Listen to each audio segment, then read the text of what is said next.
ಇನ್ನು ಡಿಸಿಎಂ ಡಿಕೆಶಿ ವಿರುದ್ಧ ಸಚಿವ ಕೆಎನ್ ರಾಜಣ್ಣ ಮುನಿಸಿಕೊಂಡಿದ್ದಾರೆ. ಡಿಕೆಶಿಗೆ ಸಿಗದ ರಾಜಣ್ಣ ಸತೀಶ್ ಜಾರಕಿಹೊಳಿ ಸಭೆಯಲ್ಲಿ ಭಾಗಿಯಾಗ್ತಾರೆ. ತಡರಾತ್ರಿ ಸತೀಶ್ ಜಾರಕಿಹೊಳಿ ಸಭೆಯಲ್ಲಿ ರಾಜಣ್ಣ ಅವರು ಭಾಗಿಯಾಗಿದ್ದರು. ಆದರೆ ನಿನ್ನೆ ಡಿಸಿಎಂ ಡಿಕೆ ಶಿವಕುಮಾರ್ ಬಂದರೂ ರಾಜಣ್ಣ ಅವರು ಭೇಟಿಯಾಗಿಲ್ಲ. ಡಿಕೆಶಿ ಭೇಟಿಗೆ ಅನಾರೋಗ್ಯದ ನೆಪ ಹೇಳಿ ಸಚಿವ ರಾಜಣ್ಣ ಅವರು ಭೇಟಿಯಾಗಿಲ್ಲ. ವಿಧಾನಸೌಧದ ರಾಜಣ್ಣ ಕಚೇರಿಗೆ ಡಿಕೆಶಿ ಬಂದರೂ ಭೇಟಿಯಾಗಿರಲಿಲ್ಲ. ಆಮೇಲೆ ಪಾಪ ಡಿಕೆ ಶಿವಕುಮಾರೇ ವಾಪಸ್ ಹೋದ್ರು ಕಾದು. ನಿನ್ನೆಯ ಎಸ್ಟಿ ಶಾಸಕರ ಜೊತೆಗೆ ಸಭೆಯಲ್ಲಿ ರಾಜಣ್ಣ ಭಾಗ. ಅಂದರೆ ಡಿಕೆ ಶಿವಕುಮಾರ್ನ ಭೇಟಿಯಾಗಕ್ಕೆ ಅವರಿಗೆ ಅನಾರೋಗ್ಯದ ಕಾರಣ.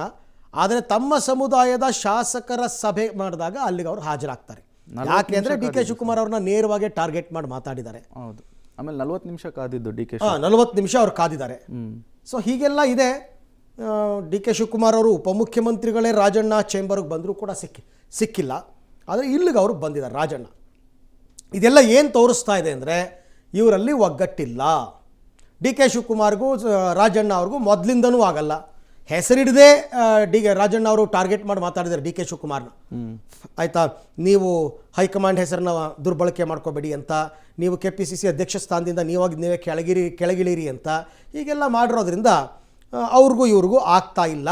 ಬಟ್ ಡಿಕೆ ಶಿವಕುಮಾರ್ ಪಕ್ಷದ ಅಧ್ಯಕ್ಷರಾಗಿ ಉಪಮುಖ್ಯಮಂತ್ರಿಯಾಗಿ ರಾಜಣ್ಣ ಅವರ ಚೇಂಬರ್ಗೆ ಹೋಗಿದ್ದಾರೆ. ಅವ್ರ ಕರ್ತವ್ಯ ಅವ್ರು ಮಾಡಿದ್ದಾರೆ. ಇವರು ಸಿಕ್ಕಿಲ್ಲ.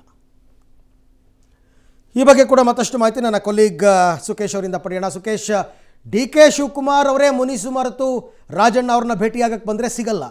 ಇಲ್ಲಿ ಸಮುದಾಯದ ಶಾಸಕರ ಸಭೆಗೆ ಹಾಜರಾಗ್ತಾರೆ. ಅಂದರೆ ಇನ್ನೂ ಕೂಡ ಮುನಿಸು ಶಮನವಾಗಿಲ್ಲ ಅಂತಕ್ಕಂಥದ್ದು ಕ್ಲಿಯರ್ ಆಗಿ ಗೊತ್ತಾಗ್ತಾ ಇದೆ ಅಂತ.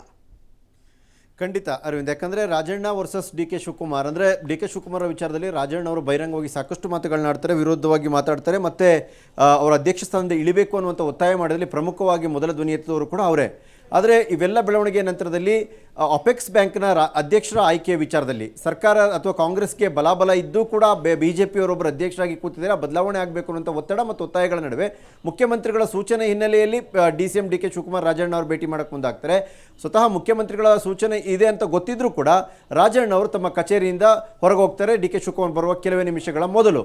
ಹಾಗಾಗಿ ಆದರೂ ಕೂಡ ಹೋಗಿ ಪಕ್ಷ ಮತ್ತು ಸರ್ಕಾರದ ವಿಚಾರ ಎರಡೂ ಕಡೆಯಿಂದ ಮಾತಾಡಲೇಬೇಕಾದ ಅನಿವಾರ್ಯತೆ ಇದರಿಂದ DK ಶಿವಕುಮಾರ್ ಸುಮಾರು 40 ನಿಮಿಷಗಳ ಕಾಲ ಕಾಯ್ತಾರೆ. ತದನಂತರ ಫೋನಿಗೆ ಸಿಗುವಂಥ ರಾಜಣ್ಣ ನಮಗೆ ಅನಾರೋಗ್ಯದ ಕಾರಣಕ್ಕೆ ನಾನು ಬಂದೆ, ನಾಳೆ ಸಿಗ್ತೀನಿ ಅನ್ನುವಂಥ ಮಾತನ್ನು ಹೇಳ್ತಾರೆ. ಅನಾರೋಗ್ಯ ಕಾರಣಕ್ಕಾಗಿ ಪಕ್ಷದ ನಾಯಕರುಗಳಿಗೆ ಸಿಗದ ರಾಜಣ್ಣ ರಾತ್ರಿ ತಮ್ಮ ಸಮುದಾಯದ ನಾಯಕರ ಜೊತೆಗಿನ ಸಭೆಯಲ್ಲಿ ಭಾಗವಹಿಸ್ತಾರೆ. ಅಲ್ಲಿ ಸುಮಾರು ಹೊತ್ತು ಕಾಲವನ್ನು ಕಳೀತಾರೆ. ಅಂದರೆ ಒಂದು ಸ್ಪಷ್ಟ DK ಶಿವಕುಮಾರ್ ಭೇಟಿ ಹಾಕಿ ಇಷ್ಟ ಇರಲಿಲ್ವಾ, ಅಥವಾ DK ಶಿವಕುಮಾರ್ ನೇತೃತ್ವದಲ್ಲಿ ಅಪೆಕ್ಸ್ ಬ್ಯಾಂಕ್ನ ಚುನಾವಣೆ ಅಥವಾ ಅಧ್ಯಕ್ಷರ ಬದಲಾವಣೆಯ ಒಂದು ಎಲ್ಲ ವ್ಯವಸ್ಥೆಗಳು ಸಿದ್ಧತೆಗಳು ಆಗ್ತಾ ಇದೆ ಅನ್ನೋದು ಅವ್ರಿಗೆ ಇಷ್ಟ ಇರಲಿಲ್ಲ, ಗೊತ್ತಿಲ್ಲ. ಆದರೆ ಅದು ಸ್ವತಃ KPCC ಅಧ್ಯಕ್ಷರು ಹುಡ್ಕೊಂಡು ಬಂದಾಗಲೂ ಕೂಡ ರಾಜಣ್ಣ ಸಿಗದೇ ಇರುವಂಥದ್ದು ಅವರಿಬ್ಬರ ನಡುವಿನ ಭಿನ್ನಾಭಿಪ್ರಾಯಗಳು ಇನ್ನೂ ಬಹಿರಂಗವಾಗಿ ಇದೆ ಅನ್ನುವಂಥದ್ದು ಕೂಡ ಸ್ಪಷ್ಟಪಡಿಸುವಂಥ ಬೆಳವಣಿಗೆ ಕೂಡ ಅರವಿಂದ್. ಬಟ್ ಇದೆಷ್ಟು ದಿನ ನಡೆಯುತ್ತೆ ಅಂತ ಸುಕೇಶ್? ಈಗ ಕ್ಯಾಬಿನೆಟ್ ಆಗುತ್ತೆ, ಕ್ಯಾಬಿನೆಟ್ಲಾದರೂ ಮುಖಾಮುಖಿ ಆಗಲೇಬೇಕು. ಈಗ ಸದನ ಆರಂಭ ಆಗಿದೆ, ಸದನದಲ್ಲಿ ಮುಖಾಮುಖಿ ಆಗಬೇಕು. ಈ ಥರ ಮುಖಾನೇ ಕೊಟ್ಟು ಮಾತಾಡಲ್ಲ ಅನ್ನೋದು ಎಷ್ಟು ದಿನ ನಡೆಯುತ್ತೆ ಅಂತ ಅರವಿಂದ್? ಒಂದು ಸ್ಪಷ್ಟ, ರಾಜಕೀಯದಲ್ಲಿ ಮುಖ ಕೊಟ್ಟು ಮಾತೇ ಆಡಲ್ಲ ಅನ್ನೋ ಪರಿಸ್ಥಿತಿ ಏನಿರಲ್ಲ. ಕ್ಯಾಬಿನೆಟಲ್ಲಿ ಚರ್ಚೆ ಮಾಡಿರ್ತಾರೆ, ಎದುರುಗಡೆ ಸಿಕ್ಕಿದಾಗ ಹಾಯ್ ಬಾಯ್ ಮಾತುಗಳು ಇದ್ದೇ ಇರ್ತವೆ.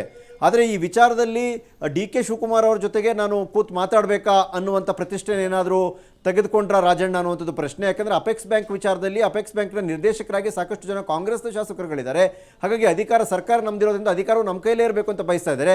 ಆದರೆ ಅಪೆಕ್ಸ್ ಬ್ಯಾಂಕ್ನ ಮೇಲೆ ತಮ್ಮದೇ ಆದ ಹಿಡಿತ ಹೊಂದಿರುವಂಥ ಸಹಕಾರಿ ಸಚಿವರು ಕೂಡ ಆಗಿರ್ತಕ್ಕಂಥ ರಾಜಣ್ಣ ಮಾತ್ರ ಬೇರೆಯದೇ ಲೆಕ್ಕಾಚಾರದಲ್ಲಿ ಇದ್ದಾರೆ ಅನ್ನುವಂಥದ್ದು. ಇದು ಒಂದು ರೀತಿಯ ಪಕ್ಷದ ಅಭ್ಯರ್ಥಿಗಳನ್ನು ಆಯ್ಕೆ ಮಾಡೋದಕ್ಕಿಂತ ಬೇರೆಯವ್ರ ಕಡೆಗೆ ಒಲವಿಟ್ಟುಕೊಂಡಿರುವ ರಾಜಣ್ಣ ಅನ್ನುವಂಥ ನಿಲುವು ಪ್ರಕಟ ಆದರೆ ಅದು ಪಕ್ಷ ಮತ್ತು ಸರ್ಕಾರದ ಮಟ್ಟದಲ್ಲಿ ರಾಜಣ್ಣ ಬಗ್ಗೆ ಮತ್ತಷ್ಟು ನೆಗೆಟಿವ್ ಲೆಕ್ಕಾಚಾರಗಳು ಶುರು ಆಗ್ಬೋದು. ಆದರೆ ಅದನ್ನು ಹೇಗೆ ಸರಿಪಡಿಸ್ಕೊಳ್ತಾರೆ ಅನ್ನೋದು ಒಂದು ಕುತೂಹಲ. ಆದರೂ ಕೂಡ DCM ಅವ್ರನ್ನ ಭೇಟಿ ಮಾಡೋಕ್ಕೆ ಹಿಂದೇಟು ಹಾಕಿದಂಥದ್ದು ಅಥವಾ ಅಲ್ಲಿಂದ ಹೊರಟು ಹೋದಂಥದ್ದು ಸಹಜವಾಗಿ ಒಂದು ರೀತಿಯ ಮುನಿಸಿನ ಪ್ರದರ್ಶನ ಅನ್ನೋದ್ರಲ್ಲಿ ಯಾವುದೇ ಅನುಮಾನ ಇಲ್ಲ Arvind. Right, thank you Sukesh ತಮ್ಮ ಎಲ್ಲ ಮಾಹಿತಿಗೆ. ಮುನಿಸೆ, ಬಟ್ ನಮ್ಮ ಜಿಲ್ಲೆಯ ಅಪೆಕ್ಸ್ ಬ್ಯಾಂಕಿನ ಅಧ್ಯಕ್ಷರ ಚುನಾವಣೆ ವಿಚಾರದಲ್ಲಿ DK ಶಿವಕುಮಾರ್ ಯಾಕೆ ಮೂಗು ತೋರಿಸ್ಬೇಕು? ನಾನಿದ್ದೀನಿ, ಪರಮೇಶ್ವರ್ ಅವರಿದ್ದಾರೆ ಜಿಲ್ಲೆನಲ್ಲಿ, ನಮ್ಮ ಜಿಲ್ಲೆದು ನಾವು ನೋಡ್ಕೋತೀವಿ. ಈಗ ಲಾಸ್ಟ್ ಟೈಮ್ ಇದೇ ಥರ ತಾನೇ ಬೆಳಗಾವಿನಲ್ಲಿ ಇವರು PLD ಬ್ಯಾಂಕ್ ವಿಚಾರಕ್ಕೆ ಹೋಗಿ ದೊಡ್ಡ ಗಲಾಟೆಯಾಗಿ ಸರ್ಕಾರನೇ ಬಿದ್ದೋಗ್ಬಿಟ್ಟಿತ್ತು. ಅದಕ್ಕೆ ಇರ್ಬೋದು ಮುನಿಸು, ಅದಕ್ಕೆ ಅವ್ರು ಭೇಟಿ ಆಗದೆ ಇರ್ಬೋದು.